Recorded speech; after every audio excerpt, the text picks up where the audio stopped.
Le coût du capital reflète le coût moyen des ressources financières utilisées par une entreprise pour financer ses actifs. Il intègre les coûts associés aux différentes sources de financement, notamment les capitaux propres et la dette. On parlera de coût moyen pondéré du capital, CMPC, et on utilisera facilement l'acronyme anglais WACC pour Weighted Average Cost of Capital. Cette moyenne pondérée se calcule comme suit.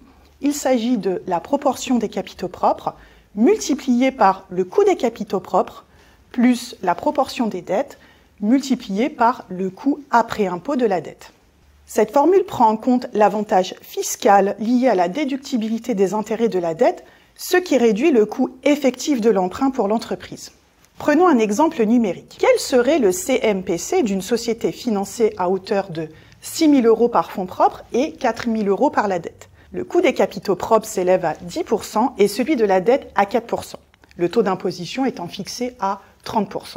Le coût du capital sera donc égal à 60% le poids des capitaux propres fois 10% le coût des capitaux propres plus 40% le poids de la dette multiplié par 4% le coût de la dette fois 1-30% pour la prise en compte de l'impact fiscal. Compte tenu de sa structure de capital, cette entreprise se finance à un coût moyen de 7,12%.